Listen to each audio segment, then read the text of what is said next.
Hello, welcome to Allen's Day. In this video we showed you us taking delivery of this 5100E tractor. It's a new tractor, so there shouldn't be that much to do on here, but as always I found something to do and I'll show you right now. So as you can see, I have the loader up so that you can actually see the decal. It is a 5100E tractor, and this is a 540M loader on here. They have several different loader options for you, and we opted for the heavy-duty loader with the quick attach on the end. But what I'm going to show you tonight is just a few things that I'm going to start tweaking on here on this machine here before we put it into service. One thing that I want to do is I want to put a guard around the tank here. This is a plastic, and I'm sure it's going to do whatever it's supposed to do to protect your DEF and your diesel in there, but I'm going to add just a little extra guarding on there. So I'm going to come across with a pipe from right there, coming all the way out and around here, and then back tied into here. It's all just going to be simply bolt in so that we're not messing with the integrity of the John Deere. We're not going to do any welding on it. If we don't want it on there, we just simply bolt it off, and yeah, you'll have an extra hole in there. A little touch-up paint, nobody will even know. So that's one thing that'll work on. And that's all going to start with a sketch. So I will bring you back when I have something sketched up. I'm just starting on the layout process to make this guard around the DEF tank and the fuel tank. So simply just take a 2-foot square. That's going to replicate where the guard is going to go. Now I need to get this angle up front here. So put a straight edge across and put myself a mark on there. As you can see, it's in almost John Deere green. So once I have that mark, then I can figure out the angle of what I have to cut my pipe to. And speed square is your friend. So speed square, put it right there on that point there. Rotate this around until you're on your line on the end of my pipe. And it's that simple. Some of these jobs you need to get a little more involved, put it into 3D AutoCAD Inventor to make it up. This particular project is small enough. So far I've got probably about 10 minutes into coming up with, from the thought process to actually getting something on paper to final design. Tomorrow I'll take this, bring this back down to the shop, and have the guys make this up, and I will put this on tomorrow night. So we will see you tomorrow night, putting this guard on. Well, the guard is back from the shop. What we're going to do tonight is get this installed on the tractor. So some of the prep work I did is I drilled a hole in the back, and I drilled 2 holes on the side here to accept the guard. So this guard, started adding some items on here once I got into making it, and one item that we added is a security door for the DEF on there. So we just, once this is in place, this will cover the cap on there, and you'll be able to put a padlock down and through here, or maybe I'll get some sort of a keyed lock or something to put in there to twist that in place. And what that's going to do, it's going to keep your honest thieves honest, and you're less of a temptation for vandals to spin that cap off and throw something in there. So just a little added protection for this. So in the part of the process of putting this on here, got some stainless steel bolts. I like to use a lot of stainless steel bolts on a non-structural application. They work pretty good. Just got to be careful where you use them, but try to use as many stainless steel washers as I can. It just keeps the rust from running down. And I try to use, anytime that anything's moving, is a nylock. And there again, you just got to figure out your application if this is good for what you're doing.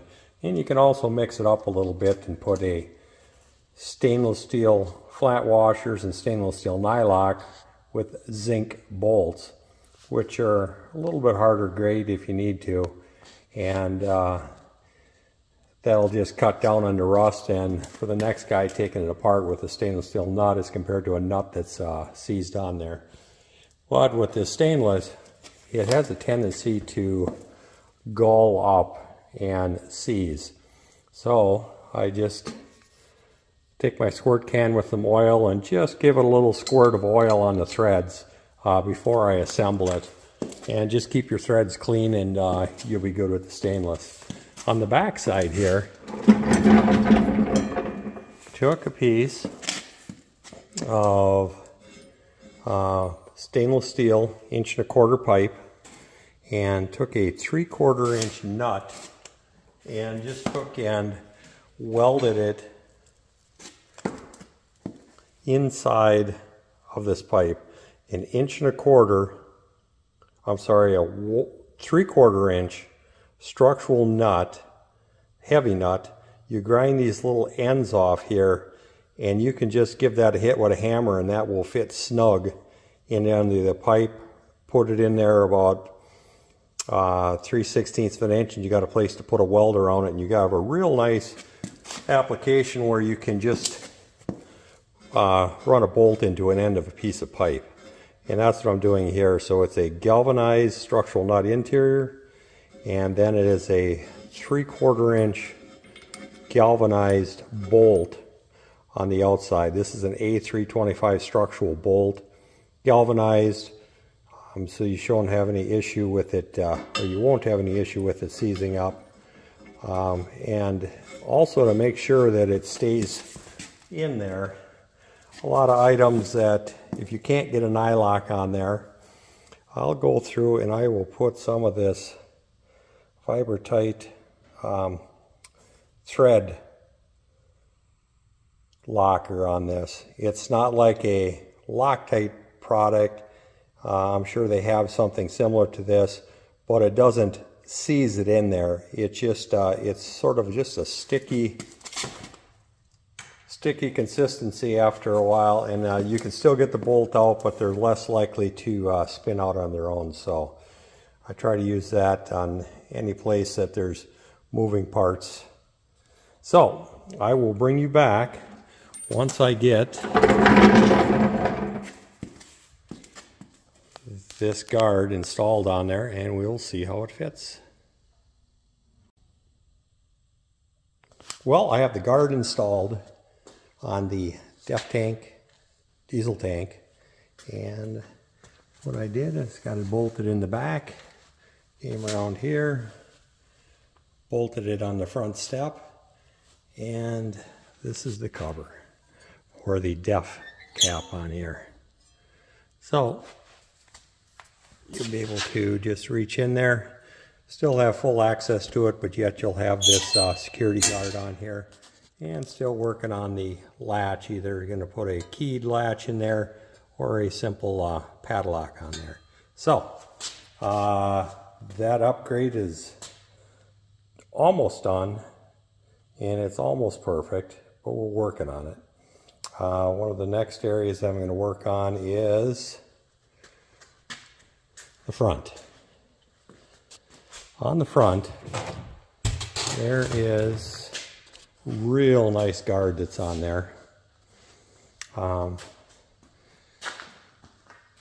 of course, Taz is up there making himself at home. And on the, back to the guard here. As you can see on the guard, this is the view of something coming at your radiator. And it's always something that I've found that it's, when you hit something with the front end, it's always something sneaking up from the bottom on you. So for this upgrade, I'm going to take and drill some holes right in the side here. Going to put one hole there and one hole there. Yeah, a little bit about the holes. I'm going to put a 3/4 inch bolt in there.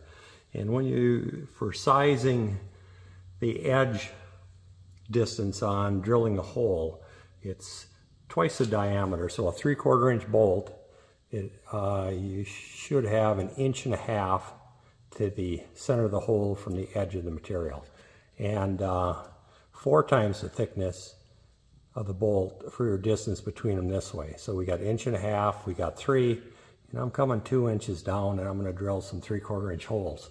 What those holes are going to be for is, guys at the shop made up some 1.25 inch pipe with the 3/4 inch nuts welded in the end, and there's going to be 2 of those going in here, one here and one down here. And what that's going to do, it's going to close that up and give you a little bit better chance so that you're not getting something sneaking up from the bottom and poking a hole in the radiator. That could be expensive. So these couple pieces of pipe and a little bit of time compared to replacing a grill and whatever else gets damaged if something bad happens down there. So I will bring you back when I have them installed. Well, we're back. I've got the guards installed on the push guard in the front. So as you can see, it's just a little bit more security. You can see the radiator up in here. This is probably the angle that you're going to see if coming up from the bottom, if it's a branch or you're running up against something. So with those extra pieces of pipe on there, that's going to give you a little bit more. So installing those pipes, I've got some 3/4 316 stainless steel washer with an A325 bolt. Structurally, that's going to hold it together. One thing I didn't show you before I crawled underneath here, I put some safeties on those rams. What it is just took a piece of strut material, it's just strut track, and set that in there. Put a piece of tape on the end so we're not scratching any cylinders up. But I put those on both sides there. Chances of this thing coming down are slim to none, but that's what I wanted to do on here. I'm not sure why John Deere didn't have something to put in there. I know that a lot of skid steers have something to block the rams up. Maybe there's something out there. I just don't know about it yet. Part 3 of working on the tractor is going to be doing something with the toolbox. I've got something drawn up. I'll get that made up, and we'll show you as we go through the process of replacing this toolbox on here.